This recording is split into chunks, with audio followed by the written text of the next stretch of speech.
Hi, I'm Judifer Tolentino Pascual. Hi, I'm Aris Pascual, 39 years of age, Senior Field Vice President of iFern, and your newest Multi-Millionaires Club member.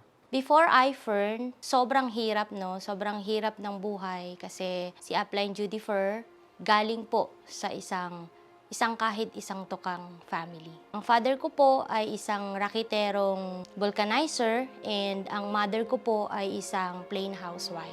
Sobrang hirap ang isang maging anak ng isang OFW. Nung time na kailangan ko ang aking ina sa aking pag-aaral, wala siya sa aking tabi kasi yun lang yung isang paraan para ako ay makapagtapos ng aking pag-aaral.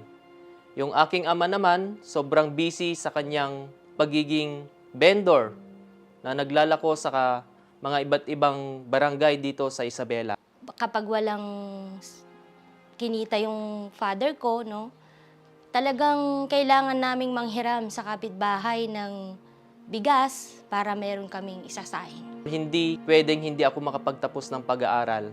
Kasi parating sinasabi ng aking mga magulang noon, anak, mag-aral kang mabuti kasi wala kaming ibang ipapamana sa'yo. Wala tayong mga ari-arian, wala tayong mga negosyo, kundi makapagtapos ka lang ng iyong pag-aaral. So pinanghawakan ko po yon. Sabi ko sa sarili ko, kapag nagkapamilya ako, hindi ko ipaparanas yun sa mga anak ko.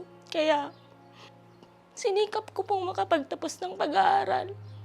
And sabi ko nga po, I'm so blessed kasi may mga taong tumulong po sa akin. Nakapagtrabaho po sa malalaking kumpanya po dito sa Isabela. Ang alam ko po noon, pag merong magandang kumpanya at merong magandang posisyon, magiging maganda na yung aming buhay. May bibigay ko na yung mga pangarap ng aking mga anak. Pero hindi po pala ganun kadali.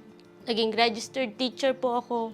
Nakapagturo po ako sa isang private school sa Manila. After ng first year of teaching ko, nagpakasal na po kami ni Upline Aris. Sobrang hirap po kasi naranasan po namin dyan yung nanghihiram kami ng sasakyan.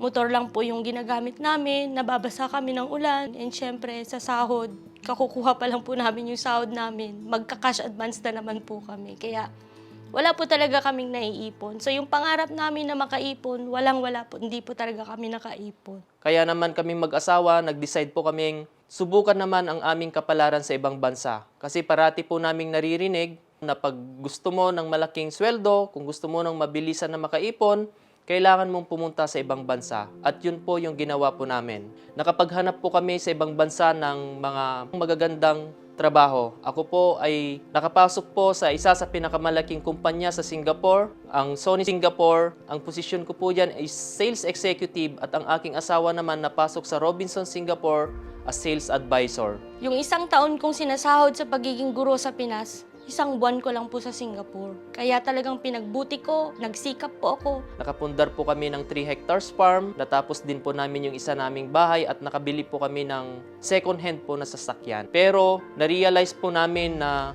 grabe po yung time na nasakripisyo para sa aming pamilya, especially po para sa aking mga anak.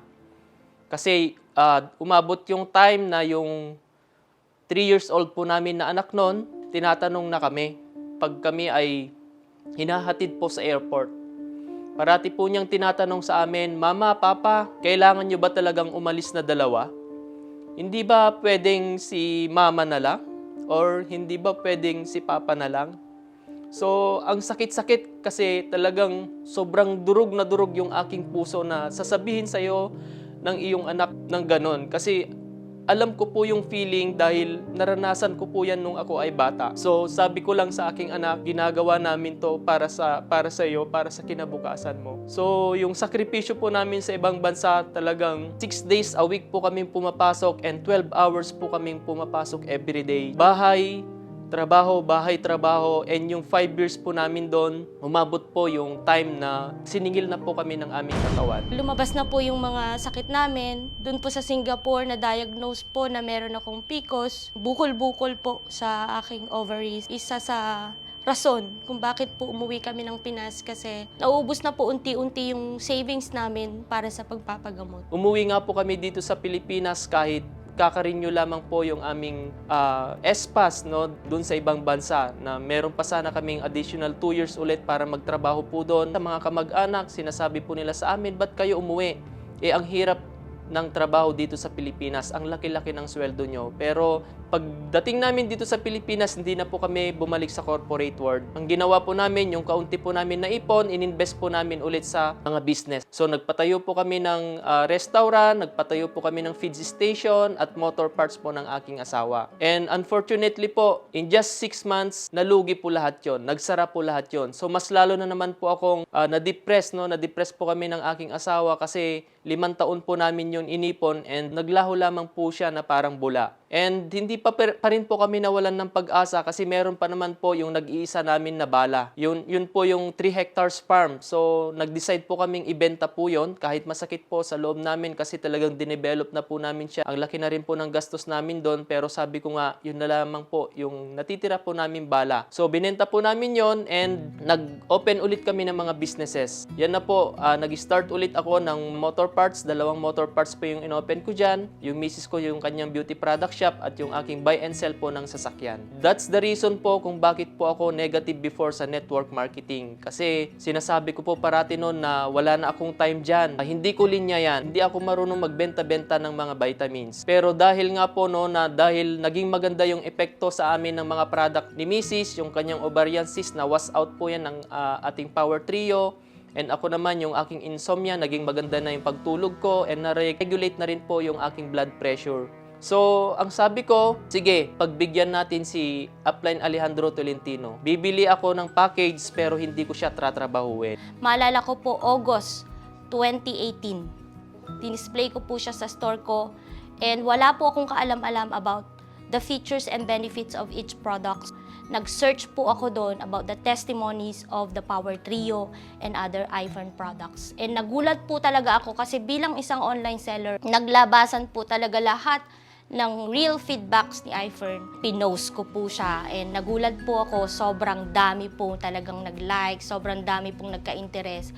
And lahat po ng resellers ko noon, nagbebenta na po ng iFern products. Yun na nga po, naging membro po ako dito and dahil nga sabi ko sa aking misis, since ginagamit naman natin tong mga products and effective naman, sige, magmiyembro na ako. Yun na nga po yung nangyari, sabi ko sa aking misis, magmiyembro ka lang pero panggamit lang, hindi natin tratrabahuin. Pero buti na lamang po, matigas yung ulo ng aking asawa kasi kahit ayaw ko po noon na trabahuin niya, talagang ginawa po niya. Doon sa 5 buwan po na ginawa po niya si iFern, nagulat po kami kasi sakto po na meron pong iFly po na bonus po si iFern. Yan po yung iFly Korea. And tandang-tanda ko po yan, that was October po, dahil ako po yung nakapangalan, ako po yung pumunta po sa Korea. Sobrang nagulat po ako kasi sabi ko, grabe pala tong kumpanya na to. Kasi dyan ko na po nakilala ang ating President and CEO na si Sir Tumanitan and of course, Madam Kim. Sabi ko, grabe pala. Kung credibility ang pag-uusapan, credible yung may-ari. Kung stability ang pag-uusapan ng company, very stable. Doon po talaga ako nabaliw kasi talagang as in yung passport ko lamang po yung inabot ko po sa kanila. Then all expense paid by the company. Ultimo po yung travel tax, binayaran po nila. Binigyan po kami ng mga jacket and mas lalo na po akong nabaliw po nung binigyan din po kami ng allowance po na pang shopping po namin na 143 po kami na pumunta po sa Korea. Pagbalik ko po galing Korea, ginawa na po naming full-time po si iFern. Tandang-tanda ko po yan, way back November 2019, dyan na po nag-start ang aming iFern journey. Dyan na po nagsimula na maging top distributor po dito kay iFern hanggang ngayon. At ang kinikita na po natin dito kay iFern ngayon, hindi na po bumababa sa 150,000 hanggang 430,000 per month.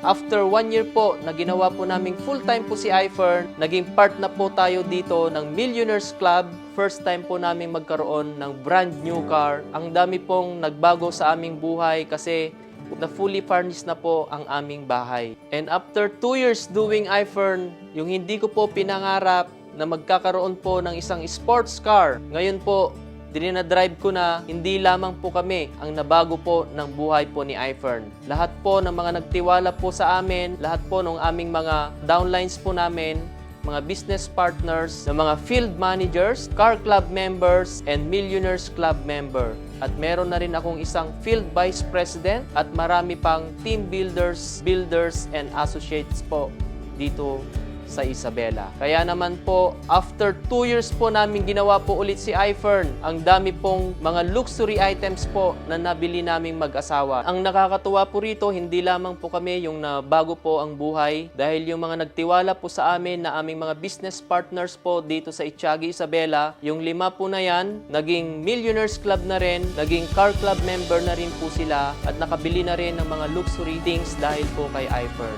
Siyempre, wala po lahat yan kundi dahil sa mga taong nakapalibot po sa amin, sa ating mga uplines, upline Des Lacerna, upline Zach Lopez, na talaga naman siya yung isang dahilan kung bakit ako nag full-time dito kay iFern, sa ating power couple of Supreme, upline Mike Yulo and upline Angela, and most especially po sa aking upline, ang aking direct sponsor, the father of Brave Hearts Isabela, Presidential Director, upline Alejandro Tolentino. Thank you so much, brother. And of course, to my mentor in real life, upline Judifer Pascual, maraming salamat sa iyo, aking asawa, sa pagpupus sa akin. Dahil kung di mo ako pinus dito at hindi mo pinaglaban si iFern, wala lahat to ngayon. And syempre po, to our President and CEO, Sir Tumanitan and Madam Kimi, thank you so much po for this life-changing opportunity. And to all my Vibrance team, Vibrant Isabela, again, pag may nauna, sigurado may susunod at kayo na yon. Thank you. This is your Senior Field Vice President, Multi-Millionaires Club member, Aris Pascual. To God be all the glory.